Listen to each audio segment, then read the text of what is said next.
Terima kasih pemirsa, Anda masih menyaksikan Kominfo Newsroom. Pemirsa, dalam rapat terbatas yang dipimpin oleh Presiden Republik Indonesia, Menteri Pendayagunaan Aparatur Negara dan Reformasi Birokrasi Azwar Anas membahas 7 agenda transformasi dalam RUU Aparatur Sipil Negara. 2 diantaranya ialah mengenai transformasi rekrutmen dan jabatan ASN beserta kemudahan mobilitas talenta nasional.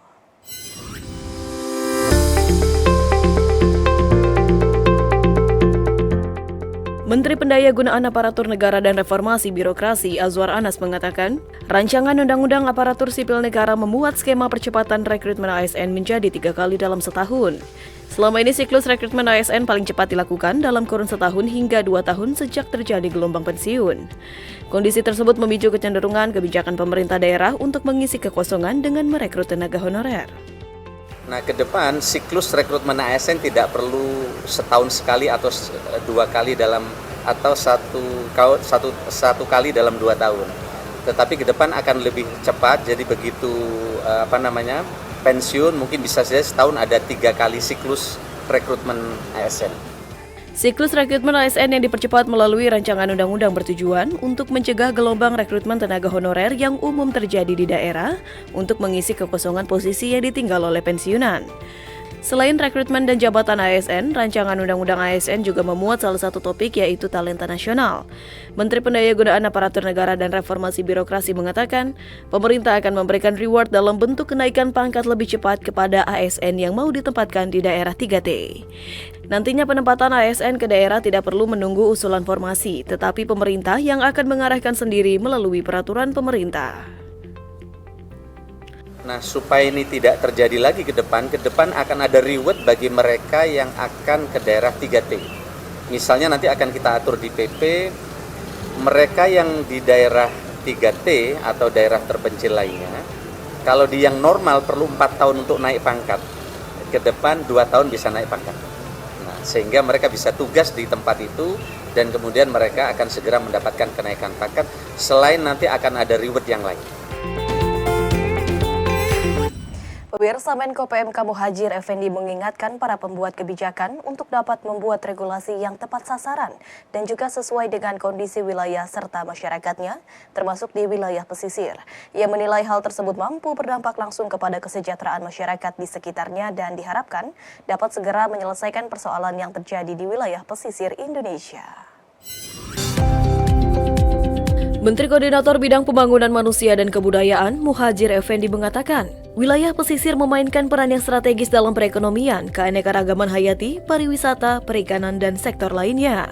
Oleh karenanya, ia mengingatkan para pembuat kebijakan untuk dapat membuat regulasi yang tepat dan sesuai dengan kondisi wilayah serta masyarakatnya masing-masing, termasuk wilayah pesisir. Menurutnya, melalui kebijakan yang tepat sasaran, perlindungan dan pengelolaan pesisir yang berkelanjutan akan berdampak langsung kepada kesejahteraan masyarakat di sekitarnya. Jadi salah satu kelemahan yang paling berat negara kita ini adalah banyak sekali pejabat pembuat kebijakan yang dia menggunakan kebijakan helikopter. Jadi lihat dari jauh-jauh dan kemudian melihat membandingkan, karena dia sudah biasa di Jakarta, ya dia kemudian sangat Jakarta sentris gitu, atau paling nggak Jawa sentris. Saya sudah nggak mau pakai teori-teori lagi. Banyak turun lapangan, realitas di lapangan kayak apa. Ya. Jadi Indonesia ini terlalu luas kalau hanya dilihat dengan menggunakan kacamata Jakarta.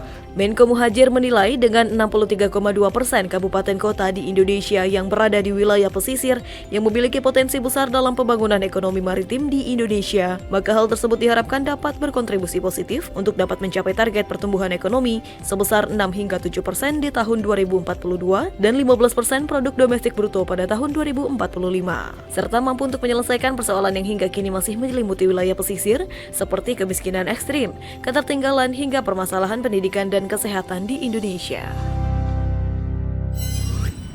Pemirsa, Bank Indonesia mendorong pertumbuhan kredit dan pembiayaan Indonesia menjadi 4% dengan kebijakan insentif likuiditas makroprudensial mulai 1 Oktober mendatang. Kebijakan insentif ditujukan untuk menguatkan stimulus kredit perbankan sehingga keberadaan kebijakan ini diharapkan bisa memberikan daya ungkit terhadap pertumbuhan ekonomi serta menjaga momentum pemulihan ekonomi. Bank Indonesia menaikkan insentif likuiditas makroprudensial menjadi 4%, sehingga total insentif likuiditas perbankan diperkirakan mencapai 156 triliun rupiah, yang diharapkan dapat mendorong pertumbuhan kredit dan pembiayaan untuk mendongkrak perekonomian. Dalam seminar Bank Indonesia, Deputi Gubernur Bank Indonesia Juda Agung mengatakan, kebijakan insentif likuiditas makroprudensial atau KLM yang berlaku mulai 1 Oktober 2023 mendorong penyaluran kredit perbankan untuk menjaga momentum pemulihan ekonomi dan memberikan daya ungkit pertumbuhan ekonomi. Bank Indonesia memperkirakan kredit perbankan pada 2023 tumbuh 9 hingga 11%. Dalam implementasi kebijakan insentif likuiditas makroprudensial tersebut, Bank Indonesia melakukan penajaman sektor-sektor untuk mendapatkan insentif likuiditas. Sektor prioritas yang mendapatkan penyaluran kredit antara lain hilirisasi minerba dan non-minerba, perumahan rakyat, pariwisata, pembiayaan UMKM dan ultramikro, serta pembiayaan hijau.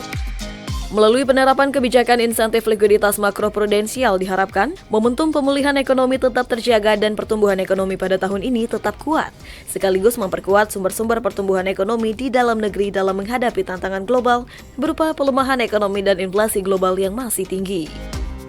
Dengan demikian, implementasi kebijakan insentif likuiditas makroprudensial akan dapat memperkuat kinerja perbankan dan kinerja dunia usaha demi membangun ekonomi yang lebih kuat dan berkelanjutan menuju Indonesia maju. Dengan kebijakan makroprudensial ini, mari kita sama-sama mendorong dan menjaga momentum ekonomi melalui pembiayaan dunia usaha. Kita coba untuk melakukan matching pada hari ini. Khususnya hari ini kita bicara mengenai sektor hilirisasi, jadi yang hadir di sini dari sektor minerba dan juga non-minerba, termasuk tadi pertanian, perkebunan, perikanan dan peternakan. Sementara itu, pemirsa, Indonesia Terkoneksi Makin Digital adalah tagline yang diambil oleh Kemenkominfo di umurnya yang ke-22 tahun. Memasuki usia ke-22, berbagai kegiatan digelar untuk menyemarakan Hari Jadi Kominfo ke-22. Seperti apa puncak acara Hari Jadi Kominfo ke-22? Berikut informasi selengkapnya untuk Anda.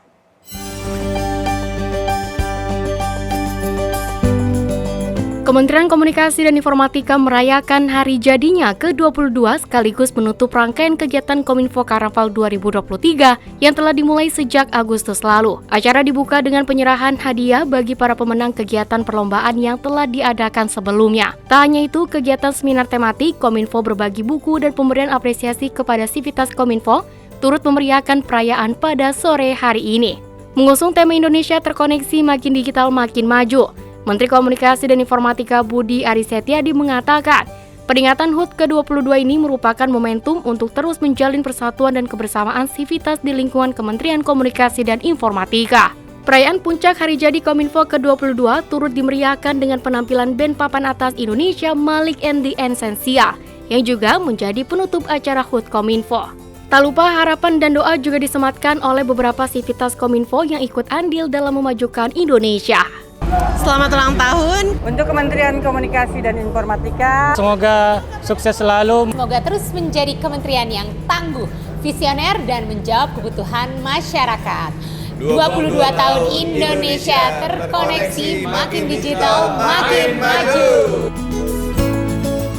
Pemirsa, usai jeda kami akan mengajak Anda untuk berdialog mengenai pembinaan pengelolaan sampah di destinasi pariwisata sesaat lagi.